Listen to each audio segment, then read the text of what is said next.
ഞങ്ങളിപ്പോൾ ഉള്ളത് പഴശ്ശിരാജ ആർക്കിയോളജിക് മ്യൂസിയത്തിലാണ്. കോഴിക്കോട് ബസ് സ്റ്റാൻഡിൽ നിന്നും 5 കിലോമീറ്റർ ദൂരം മാത്രമാണ് ഇവിടേക്കുള്ളത്. ഇവിടുത്തെ പ്രത്യേകത എന്ന് പറഞ്ഞാൽ വളരെ പീസ്ഫുൾ ആയിട്ടുള്ള, വളരെ മനോഹരമായിട്ടുള്ള ഒരു സ്ഥലമാണ് ഇവിടെ. ഗാർഡനിങ്, ഊഞ്ഞാലുകള്, കുട്ടികൾക്ക് കളിക്കാനുള്ള പാർക്കുകള് ഒക്കെ ഉണ്ട് ഇവിടെ. മ്യൂസിയത്തിന് പുറത്തുള്ള വലിയ ഊഞ്ഞാലിൽ ആടുന്ന ആട്ട മത്സരമാണ് നിങ്ങളിപ്പോൾ കാണുന്നത്. 5 മണിയായാൽ മ്യൂസിയം ക്ലോസ് ചെയ്യും. അപ്പോൾ പിന്നെ ആടാൻ പറ്റില്ലല്ലോ. അപ്പോൾ ഒരാൾ ആടിക്കഴിഞ്ഞാലേ മറ്റൊരാൾക്ക് കിട്ടുള്ളൂ. പക്ഷേ ഇവൾ എന്ത് ചെയ്താൽ ഊഞ്ഞാലിൽ നിന്ന് എണീക്കുന്നില്ല. ലാസ്റ്റ് ഞാൻ പിടിച്ചു വെച്ച് അവളെ ഇറക്കി കഴിഞ്ഞതിന് ശേഷമാണ് അടുത്ത ആൾക്ക് കയറാൻ പറ്റിയത്. സ്കൂളിൽ നിന്നും സ്റ്റഡി ടൂർ പോകാൻ പറ്റിയൊരു സ്ഥലമാണ് ഇവിടെ. മ്യൂസിയത്തിനകത്തേക്ക് പ്രവേശിക്കാൻ ടിക്കറ്റ് എടുക്കേണ്ടതുണ്ട്. മുതിർന്നവർക്ക് 25ഉം കുട്ടികൾക്ക് 5 രൂപയുമാണ് ചാർജ്.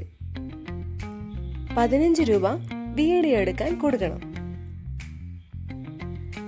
ഇതിവിടെ ആരംഭിച്ചത് 1812-ലാണത്രേ. അന്നിതിനെ ഈസ്റ്റ് ഹിൽ ബംഗ്ലാവ് എന്നാണ് അറിയപ്പെട്ടിരുന്നത്. പിന്നീട് 1976-ൽ ഈ ബിൽഡിംഗ് ആർക്കിയോളജിക്കൽ മ്യൂസിയമായി കൺവേർട്ട് ചെയ്തു.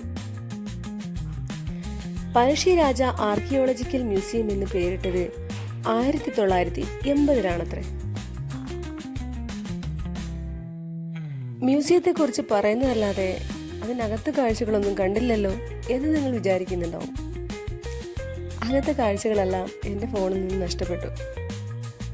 ഇനി അടുത്ത പ്രാവശ്യം പോകുമ്പോൾ എന്തായാലും ഞാൻ എടുത്ത് നിങ്ങളെ കാണിക്കാം. കോഴിക്കോട് ഒരു ആവശ്യത്തിന് വന്നപ്പോൾ വെറുതെ ഇവിടെ കണ്ടിട്ട് പോകാമെന്ന് വിചാരിച്ച് വന്നതാണ്. കാരണം ഞാൻ ഒരുപാട് തവണ ഇവിടെ വന്നിട്ടുണ്ട്.